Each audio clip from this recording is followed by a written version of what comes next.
Bonjour et bienvenue dans le centre d'enrichissement d'Aperture Science. Vous aimez les tests?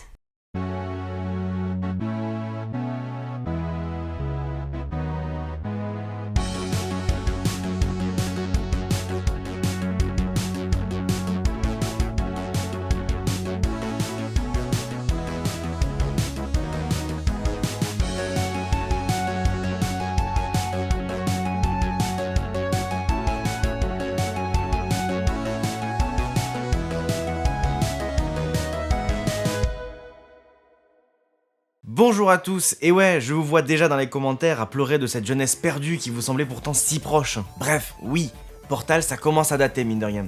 Parce que si je vous parle de Valve, au-delà de Steam, vous allez me dire Half-Life 2, Team Fortress 2, Left 4 Dead 2, Dota 2, et même Counter-Strike 2 maintenant. Et évidemment Portal 2. Et ouais, chez Valve, leurs deuxièmes volets sont souvent des masterclass, et ils occultent d'ailleurs souvent leurs prédécesseurs. Et pourtant c'est important de les mentionner. Souvenez-vous du premier Half-Life. Attention, chef-d'œuvre, nous indique la boîte. Et Portal premier du nom est donc un jeu FPS de réflexion sorti en 2007 et qui repose sur la mécanique des portails permettant de se téléporter d'un endroit à un autre. Il repose sur le Source Engine qui est le moteur physique de Half-Life 2 qui est très réaliste dans sa physique encore aujourd'hui. Le jeu tire son concept du freeware Narvacular Drop, un jeu de 2005 développé par les étudiants de l'université de DigiPen Institute of Technology où on utilise des portails pour progresser. L'équipe qui a développé ce jeu sera d'ailleurs embauchée par Valve pour le développement de Portal, montant l'équipe sur le jeu à une dizaine de personnes. Et il leur faudra 2 ans et 4 mois pour sortir Portal. Au fait, à noter que ce sera Mark Laidlaw, scénariste de Half-Life, qui créera l'intrigue du jeu. Ah bah bravo à lui, parce que ça doit pas être facile de faire toute une histoire autour d'un simple concept de portail. Ouais, c'est pas faux, surtout qu'il n'y a que 2 personnages, mais ils ont réussi à les rendre cultissimes. Et ouais, Shell et GLaDOS sont les seuls personnages de cet opus. Et si la première n'est à la base qu'un simple avatar qui aura su avec le temps devenir une icône du jeu vidéo, celle qui est le plus marquant, c'est bien GLaDOS. À la base, GLaDOS n'était pensé que comme une voix nous servant de tutoriel avant de nous laisser seuls. Mais lors des phases de test, il est remonté que les gens appréciaient la présence de cette dernière. Elle prendra donc une place plus importante dans l'intrigue jusqu'à devenir l'antagoniste qu'on connaît avec ses remarques très piquantes. Alors moi pour le coup j'ai joué qu'au deuxième, donc je connais pas du tout le premier. Ben moi aussi, et d'ailleurs je pense que beaucoup d'entre nous ont découvert l'univers Portal à travers le deuxième volet. Mais comme j'ai adoré le jeu, ben j'étais obligé d'aller découvrir le premier. Le jeu commence dans une salle où on semble se réveiller d'une stase. Tout est blanc, on a une petite ambiance futuriste. Et d'ailleurs, on est accueilli par une voix robotique qui nous annonce qu'on va faire des tests pour une société qui se nomme Aperture Laboratories. Malgré le côté futuriste minimaliste, on dirait qu'il semble y avoir quelques dysfonctionnements. C'est alors que 2 portails s'ouvrent, un bleu et un orange. Ça, c'est la première étape qui nous permet de comprendre le fonctionnement du jeu. Et oui, à l'époque, il n'y avait pas beaucoup d'autres jeux avec cette mécanique si particulière. Alors on nous montre comment marchent les portails de manière si simple et pourtant si efficace. Ah ouais, dans la scène d'introduction on a tout le jeu en fait. Ben ouais, introduction à l'environnement, à tous les personnages, et au principe simplissime. On est enfermé dans une pièce et il faut en sortir grâce au portail. Bref, la voix veut qu'on fasse des tests, alors faisons des tests. Voyons voir quel casse-tête elle nous réserve. Il semblerait qu'il faille mettre un cube sur un bouton. Voilà. Bien. Afin de tester vos capacités cognitives, vous allez passer une série de tests, à commencer par celui-ci. Il vous suffit d'appuyer sur le bouton. Pour l'ouvrir, il suffit d'appuyer sur le bouton. Vous savez, à ce rythme, vous serez morte avant de voir l'ombre d'un gâteau, ce qui est une perspective intéressante. Bon, mais ça c'était la salle 0, ça compte pas vraiment.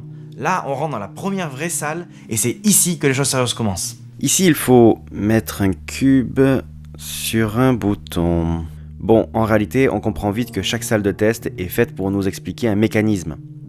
Un cube sur un bouton permet de maintenir la porte ouverte. Un portail permet de nous déplacer dans une autre pièce. Le portal gun sert à poser un portail sur une certaine surface, etc. D'ailleurs, ce portal gun que l'on récupère dans la salle 2 ne sert qu'à mettre un portail bleu. Le portail orange, lui, nous est imposé par le jeu. On devra attendre encore un peu avant de pouvoir poser les deux à la fois. Mais c'est déjà kiffant, comprendre petit à petit, poser nos petits portails, évoluer d'une pièce à l'autre, le tout accompagné par les encouragements de notre ami la voix robotique. Tenez le générateur à l'écart de tout liquide. Plus important encore, vous ne devez en aucun cas sortir. Bref, les autres salles nous expliquent le principe de passer par le sol pour ressortir par un mur. Ce qui est perturbant la première fois, on va pas se mentir. Mais maintenant qu'on a posé notre cube sur notre bouton, on va pouvoir doubler la difficulté. Non. 2 cubes sur un bouton? Non. Ah, un cube sur 2 boutons? 2 cubes sur 2 boutons. Ouah, le pro gamer move. Ouais, mais c'est pas fini. Et oui, on nous présente une nouvelle mécanique avec les sphères d'hyper-énergie, nous permettant de bouger les ascenseurs ou des plateformes. Mais une autre mécanique fait aussi son apparition, c'est celui de la mort. L'échec n'est pas sans conséquence. Si vous touchez le sol de la salle, la mention insatisfaisant sera portée sur votre rapport officiel et sera suivie de votre mise à mort. Bonne chance. Oui, parce qu'on rigole bien 2 minutes avec nos cubes et nos boutons, mais les tests, ils deviennent de plus en plus...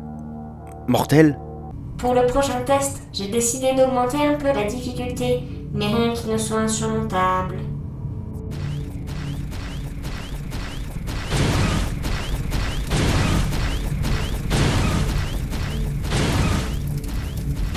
La suite du jeu d'ailleurs n'a rien à voir avec les autres salles de test. Je déconne, c'est un cube sur un bouton. Mais même la voix se fout de notre gueule. Le centre d'enrichissement a le regret de vous informer que ce test est impossible à résoudre. Il est inutile d'essayer. On va donc découvrir le principe des champs de particules, qui désintègrent les objets et coupent les portails. Puis les sauts cinétiques, qui sont bien fun aussi. Et enfin, après avoir remis en pratique tout ce qu'on a appris jusqu'à présent, on a droit au 2e portal gun. Enfin, on va pouvoir s'amuser plus librement. On avance donc jusqu'à la salle 16, qui d'après la voie n'est pas accessible et est remplacée par une salle d'entraînement pour des tourelles tirant à balles réelles. Et laissez-moi vous dire que ce sont les meurtrières les plus polies du monde. Bonjour. Si vous me dites que vous ne vous êtes jamais senti coupable après en avoir désactivé, soit vous êtes un menteur, soit une personne sans cœur. Sans rancune. Je vous présente votre nouveau compagnon. Allez la voir, vous verrez, elle est très amicale. Bonjour, mon ami. Vous êtes toujours là?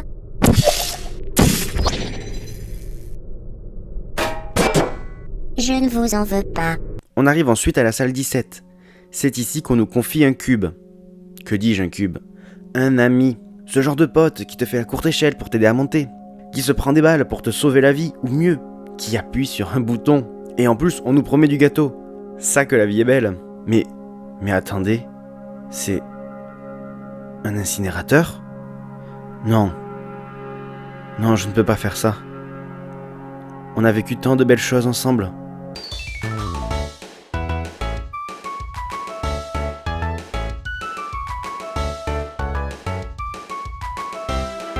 Non mais ça va, hein, c'est juste un cube. Hein. Ah oui. Aucun sujet n'a jamais euthanasié son fidèle cube de voyage aussi rapidement que vous. Félicitations. Bref, on continue, la voix nous reparle de notre gâteau. Le centre d'enrichissement est tenu de vous rappeler que vous allez être cuite, puis qu'il y aura du gâteau. Mais des graffitis semblent nous mettre en garde. Et c'est là qu'on découvre le plot twist. En fait, depuis le début, le gâteau n'était qu'un mensonge. Quoi? Alors ça c'est pas sympa. Et ouais, tout ça pour tenter de nous tuer. Mais on s'échappe et la voix n'a pas l'air très contente. Alors qu'on s'enfonce toujours plus dans les coulisses du centre, l'ambiance y est très différente. La zone semble totalement délabrée avec personne d'autre. Le lieu est comme abandonné. Pendant notre exploration, on découvre notamment les salles d'observation, elles aussi vides. Mais aussi une diapo pour le projet Genetic Lifeform and Disk Operating System, ou GLaDOS, entre Black Mesa et Aperture, qui proposait notamment un système totalement autonome. La fameuse voix qu'on entend, mais surtout d'autres graffitis pour nous aider à nous diriger et des mises en garde avec le fameux « The cake is a lie ». Le gâteau est un mensonge. Ah, ça vient de là. Et oui, tout part de ce graffiti, devenu un élément de la pop culture tellement puissant qu'on va le retrouver un peu partout durant la fin des années 2000. Bah ouais, c'est ouf. Même dans Assassin's Creed Valhalla, on y fait encore référence. Oui, mais c'est bien beau de faire de l'urbex, mais plus on s'enfonce, plus GLaDOS va tout faire pour nous tuer. Et puis on y arrive. On se retrouve enfin face à face avec cette machine immense, GLaDOS. Malgré la neurotoxine et les roquettes, le combat contre elle n'est pas si difficile, mais on y apprend plein de choses intéressantes. J'ai trouvé à quoi sert cette chose que vous avez brûlée. Il s'agissait d'un processeur de moralité, installé lorsque j'ai inondé le centre d'une neurotoxine mortelle, afin que j'arrête d'inonder le centre d'une neurotoxine mortelle. C'est alors que nous éliminons GLaDOS, elle explose, nous sommes libres à la surface. Du coup, ton avis objectif? Ben en vrai, pour un premier jeu, c'est ultra innovant. Le concept, le gameplay... En fait, les salles de test, c'est aussi les tests des développeurs, pour tester leurs idées. Et ça se sent. C'est assez rafraîchissant. Et maintenant, ton avis pas objectif? Ben, il est trop court. Je l'ai fini en 2 heures et j'ai un peu l'impression d'être resté sur ma faim. Je me dis que Valve aurait pu développer tellement d'autres idées et d'autres mécaniques. Et c'est ce qu'ils ont fini par faire avec Portal 2, non? Exactement. Il n'aura pas fallu attendre longtemps pour avoir la suite. Mais Valve, on les connaît. Dès qu'ils font un jeu à gros succès, ils veulent pas en faire une suite. Donc, à la base, Portal 2 devait être un jeu sans aucun rapport avec le premier. Mis à part une chose, l'innovation. Surprendre à nouveau les joueurs va devenir leur but principal. Et pour ça, on va avoir besoin d'un peu plus de gugus que pour le premier.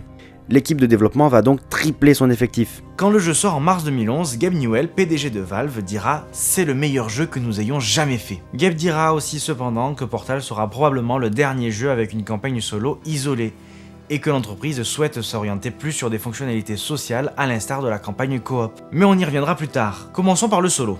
Donc, dans Portal 2, on commence dans une salle pas si futuriste et pas si blanche que dans le premier opus, mais on incarne toujours Shell qui va devoir évoluer dans les labos d'Aperture Science. Hein? Mais t'avais dit que Portal 2 avait rien à voir avec le premier. En plus, à la fin du 1, Shell est sorti, donc qu'est-ce qu'il fout là? Alors oui, mais en fait... En fait, au final, Portal 2 est bien la suite de Portal 1. Le souci, c'est que la fin de Portal 1, elle permet pas de faire une suite. Du coup, comment justifier le fait d'incarner à nouveau Shell et de se retrouver à nouveau chez Aperture Science? Valve va avancer plusieurs idées pour remédier à ça et recoller tant bien que mal les morceaux. Déjà, pour la version PC de Portal 1, Valve va faire une mise à jour de son jeu pour modifier un peu la fin du jeu. Désormais, on y voit Shell se faire tirer par quelque chose. Mais surtout, ils ont sorti sur leur site une mini-BD de 27 pages qui sert de pont entre les jeux. La Brat. L'histoire de la BD se passe pendant le premier jeu. On y suit le scientifique Doug Ratman et son fidèle cube de compassion, qui parle. Et oui, souvenez-vous de la réflexion de GLaDOS dans le premier. Le centre d'enrichissement vous rappelle que le cube de voyage ne peut pas parler. Dans l'hypothèse où le cube de voyage vous parlerait, le centre d'enrichissement vous déconseille de l'écouter. Mais c'est pas le seul lien avec le jeu. Souvenez-vous aussi des graffitis. Et oui, c'est bien notre bon vieux Ratman qui s'est essayé au street art. Bon, pas exactement, puisqu'il suit de loin les aventures de Shell, et souhaite tellement la voir réussir qu'il va l'aider par tous les moyens. Enfin sorti à son tour, il observe Shell étendu sur le sol, se faisant tirer par quelque chose. Il retourne alors à l'intérieur afin de sauver Shell en la mettant à nouveau en stase. Et hop, voilà comment on recolle les morceaux. C'est parti pour un deuxième opus. Bon, en réalité, la BD nous permet de développer un peu le lore, avec des flashbacks, des explications sur la neurotoxine, le choix de Shell pour les tests, etc. Mais je ne vous en dis pas plus, je vous laisse découvrir ce petit bijou qui est disponible gratuitement sur le site. Un peu tiré par les cheveux en vrai, mais bon, pourquoi pas. En vrai, ça impacte pas le reste du jeu. Mais maintenant que tout est clair, commençons. Dans cette pièce délabrée, on comprend qu'un laps de temps important s'est passé. Mais c'est aussi ici qu'on fait connaissance avec un troisième personnage, Whitley. C'est lui qui va nous aider à nous échapper. Première étape, récupérer le Portal Gun. Retour donc aux vieilles salles de test du premier jeu.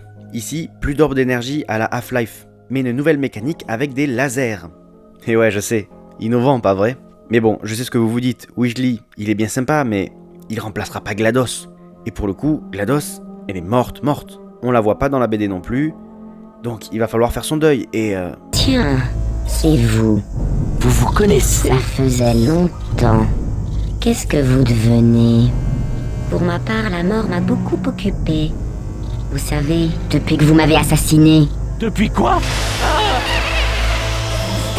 Oh non! Oh non!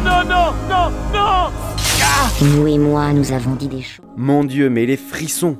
J'adore cette scène, c'est tellement impressionnant. Bon maintenant, Whitley est mort, et nous, rebelote. Retour dans les salles de test. Sauf que cette fois, tout semble en ruine. GLaDOS doit même remettre de l'ordre dans le laboratoire.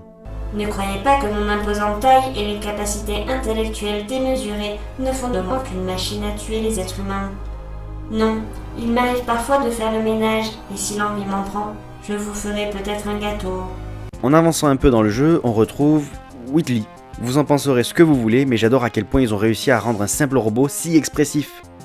Bref, notre cher ami nous aide une fois de plus. C'est à partir de ce moment-là qu'on va redécouvrir l'envers du décor d'Aperture. D'ailleurs, vous savez que les plus grands laboratoires doivent avoir leur salle de pile patate. Aperture Science a recruté les meilleurs scientifiques du monde pour son laboratoire. Vous vous demandez comment l'électricité fonctionne toujours malgré le temps qui passe? C'est grâce à notre générateur surpuissant. Je ne m'attends pas à ce qu'un simple sujet de test comprenne la suprématie d'un tubercule. Ouais, l'une des grandes nouveautés selon moi, c'est aussi la diversité des décors. Ben ouais, les salles de test du premier étaient sympas, mais à part tester, ça restait limité. Ici, on sort de ces salles, on visite des coins interdits et on interagit avec même. Tout est plus organique. D'ailleurs, bien que toujours number one en termes d'humour, GLaDOS n'en a plus le monopole. Du comique de situation avec Whitley aux tourelles défaillantes, il y aura toujours un petit clin d'œil pour nous faire sourire. Quand ça ne passe pas. Je tire peut-être un blanc, mais au moins, je vis bien. Mais on arrive à un stade du jeu qui a clairement participé à son succès. Oh ouais, j'adore ce passage. Et à la fois, je le déteste. Donc, si vous n'avez toujours pas joué au jeu et que vous voulez pas vous faire spoil, allez jouer au jeu. Et ouais, parce qu'on retrouve à nouveau GLaDOS. Et elle n'est pas contente. Après une énième tentative de meurtre à notre rencontre, notre seule solution c'est Whitley. Notre bon pote, celui qui a toujours été là depuis le début. Le frère, le sang. C'est lui qui va remplacer GLaDOS et prendre enfin le contrôle d'aperture. Et surtout, il va nous sauver. Mais c'est pas ce qui était prévu. Attends. Ouais bon, pas besoin d'être un génie pour comprendre qu'il s'est laissé enivrer par le pouvoir. On reste donc chez Aperture, condamné à tester. Mais bon, ça pourrait être pire. On aurait pu être, je sais pas moi, une patate. Ah ouais. On est loin de la scène de rencontre du début là. Et maintenant que nous fuyons, nous tombons dans les tréfonds d'Aperture Science. Dans notre chute, on a le temps d'apprendre que Whitley avait été en fait créé pour être un abruti. Greffé à GLaDOS pour calmer ses envies meurtrières. C'est le fruit des plus grands esprits de son temps, unis dans le seul et unique but de produire le plus stupide des abrutis de l'univers. Après, on aurait pu s'en douter. Vous vouliez plus de lore ? Eh bien, découvrez les locaux en ruine, figés dans les années 50. Ici, on entend Cave Johnson, le fondateur d'Aperture, qui nous accueille avec sa secrétaire Caroline. Les enregistrements vont donc ponctuer notre exploration. Et c'est aussi le moment de découvrir des nouvelles fonctionnalités. Vous vouliez du gel ? En voici du bleu répulsif, du orange cinétique et du blanc portail. Ces gels sont ultra innovants pour le gameplay et nous permettent de tester plein de choses. Ah ouais, comme recouvrir une salle entière de gel parce que... pourquoi pas. En vrai, les gels rajoutent énormément de valeur au jeu selon moi. Ils offrent une nouvelle façon d'aborder et de résoudre les salles de test. D'ailleurs, c'est pas seulement le cas des gels. Il y a aussi le lore qui vient ponctuer notre aventure. Et j'adore découvrir petit à petit ce qui s'est passé pour en arriver là. C'est toujours fait de manière indirecte. À aucun moment Shell ne cherche ces informations. Elles nous parviennent malgré nous et nous offrent une autre perspective au fur et à mesure du jeu. Surtout depuis que GLaDOS, réduite à l'état de patate, nous demande de l'aide, nous propose de s'unir. Toujours aussi fier malgré son apparence. Alors, que dites-vous de ça? Transportez-moi jusqu'à lui, remettez-moi dans mon corps, j'évite que tout le monde explose et je vous relâche. Je n'essaye pas de vous berner. Cette patate génère 1,1 volt d'électricité. Je n'ai littéralement pas l'énergie de vous mentir. On va donc remonter petit à petit les étages, mais aussi les époques d'Aperture Science, accompagnés de notre fidèle patate de compagnie, mais aussi des enregistrements de Cave Johnson. D'ailleurs, chose amusante, GLaDOS lui répond de la même manière que sa secrétaire Caroline. Caroline, les chèques cadeaux sont prêts? Bien Oui, sûr, monsieur monsieur Johnson. Johnson. Qu'est-ce que... C'est qui ça? Bon sang, mais qu'est-ce qui se passe? On apprend également que la surface pour les portails est en fait recouverte de poudre de roche lunaire, ou d'amiante, parce qu'en vrai, ça a le même effet sur Cave qui en devient gravement malade. Mais il continue à travailler sur un truc du turfu, les IA. À deux doigts d'inventer ChatGPT dans les 80s, le gars. Mais ce qui nous interpelle surtout, c'est cette dernière chose qu'il y a à sa secrétaire. Je le dis, je le redis et je vais le diffuser en boucle pour que ça rende mon crâne à tout le monde. Si je crève avant que vous arriviez à me transférer dans un ordinateur, je veux que Caroline prenne la relève. Elle va rechigner, c'est son genre, toujours trop modeste. Je ne veux pas le savoir, forcez-lui la main. Eh bien, mettez-la dans mon ordinateur, je m'en fiche.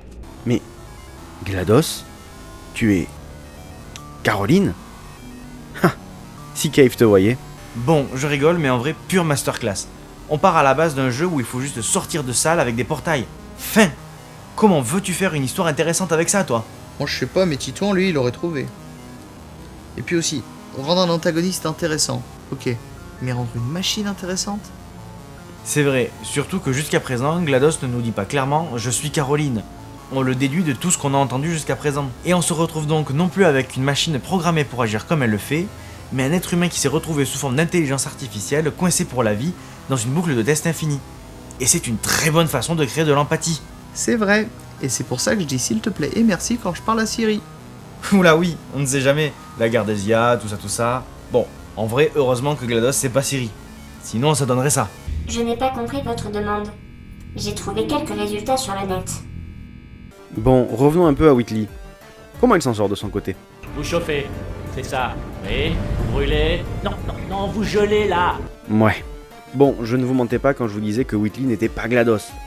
Il devient vite addict à la résolution des tests. Mais plus on résout des tests, et moins ça lui fait d'effet. Il a besoin de sa dose, et on ne lui suffit plus. D'ailleurs, il aurait même trouvé 2 robots qui pourraient faire les tests à notre place. Alors, à quoi on sert maintenant? Bah, à rien. Il peut donc nous tuer dorénavant. Mais ivre de pouvoir, il en oublie la maintenance des lieux, qui menace de s'auto-détruire d'ailleurs. Il va donc falloir être plus malin que lui pour lui échapper. Parce qu'il a prévu une salle un peu plus difficile qu'un cube sur un bouton, si vous voyez ce que je veux dire. Mais bien de neurotoxines, de bombes, de boucliers, et pas de possibilité de placer un portail. Mais vous avez compris, il n'est pas très malin, donc on s'en sort plutôt bien jusqu'à ce que Whitley fasse tout exploser. On était à 2 doigts de mourir. Le plafond s'écroule, et pour la première fois, on voit l'extérieur, la Lune. Mais oui, bien sûr, la Lune! Il nous suffit de tirer un dernier portail sur la Lune et de laisser l'espace faire le vide. Petit souci, nous aussi on est aspirés. Mais c'est sans compter sur notre bonne pote, notre sœur, le sang, GLaDOS. Elle a repris le contrôle et nous sauve. À notre réveil, on est accueillis par 2 drôles de robots et par GLaDOS elle-même. Elle se dit soulagée de nous voir saine et sauve. À notre plus grande surprise. Et oui, car GLaDOS a fouillé dans sa mémoire, ou plutôt celle de Caroline. Et il semblerait que Shell et Caroline étaient amies avant. GLaDOS supprime alors la dernière part de Caroline qui lui restait et décide de nous rendre notre liberté, ne pouvant pas se résoudre à nous tuer. Enfin, nous sommes dehors, et nous sommes libres. Mais nous sommes seuls. J'ai peut-être parlé trop vite. Et voilà comment se clôture ce 2e opus. On n'aurait pas pu espérer meilleure fin tant pour notre personnage que pour GLaDOS. Et là, pour le coup, ça laisse aucune place à un 3e volet. Et ben en fait, tu te souviens des robots qu'on voit à la fin? Le petit gros et le grand fin, là? Ouais, ben justement, le jeu se poursuit à travers leur aventure. Mais uniquement dans le mode coop. Et oui, ces 2 robots qui étaient présents au réveil de Shell, Peabody et Atlas, sont les personnages jouables de cette partie coop, ou orange et bleu, comme les appelle GLaDOS. Et il s'agit d'un vrai mode coop, à part entière. Ici, il n'est pas question de refaire l'aventure solo à 2. C'est bien une nouvelle histoire qui prend suite à la campagne solo, avec des salles de test pensées pour être résolues à 2 uniquement, ce qui apporte un intérêt immédiat à ce mode. Dans ce mode de jeu, chaque personnage possède un portal gun, et on peut poser 4 portails au total.